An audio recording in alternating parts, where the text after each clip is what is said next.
Praise the lord. ప్రభు యేసుక్రీస్తు నామమున మీ అందరికీ శుభాభివందనములు తెలియజేసుకుంటూ ఉన్నాను.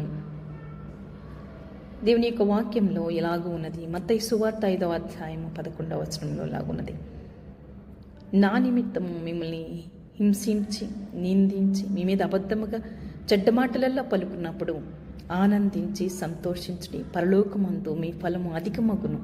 మీకు పూర్వమందుండిన ప్రవక్తలను ఇలాగున హింసించడి అని వాక్యంలో ఉన్నది. కనుక భయపడుతున్నావా? నిన్ను నిందించినప్పుడు, నిన్ను హింసించినప్పుడు, నిన్ను కొట్టినప్పుడు, నిన్ను బాధ పెట్టినప్పుడు, నీ మీద చెడ్డ మాటలెల్లా పలుకున్నప్పుడు, నిన్ను తక్కువ చేసి మాట్లాడుతూ ఉన్నప్పుడు, నిన్ను ప్రక్కన పెట్టినప్పుడు నువ్వేమాత్రము కూడాను చింతించవద్దు అని చెప్పి ఇక్కడ వాక్యం మాట్లాడుతూ ఉన్నది. ఏమని మాట్లాడుతూ ఉన్నదంటే, సంతోషించి ఆనందించుడి, పరలోకమందు మీ ఫలము అధికమగును. పూర్వమందుండిన ప్రవక్తలను అలాగే హింసించుడి. పూర్వమందుండిన ప్రవక్తలను ఇలాగే హింసించుడి.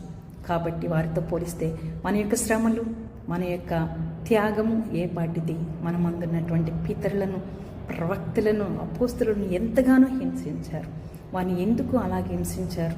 వారు ఏమైనా తప్పు చేశారా? దేవుని కొరకు బ్రతికినారు, దేవుని కొరకు ప్రత్యేకపరుచుకున్నారు, దేవుని నిమిత్తమై హింసింపబడినారు. అయినను వారి యొక్క ఫలము పరలోకమందు అధికమైనది. అలాగున మనము కూడాను పరలోకమందు మన ఫలము అధికం చేసుకున్నట్లుగా మనము కూడాను మనల్ని హింసించినప్పుడు, నిందించినప్పుడు, అబద్ధముగా చెడ్డ మాటలెల్లా పలికినప్పుడు మనము కూడా ఆనందిద్దాము, సంతోషిద్దాము, గంతులు వేద్దాము, దేవుని కొరకు బ్రతుకుదాము. దేవుని నుండి వచ్చే గొప్ప బహుమానమును, ప్రతిఫలమును సొంతం చేసుకుందాం.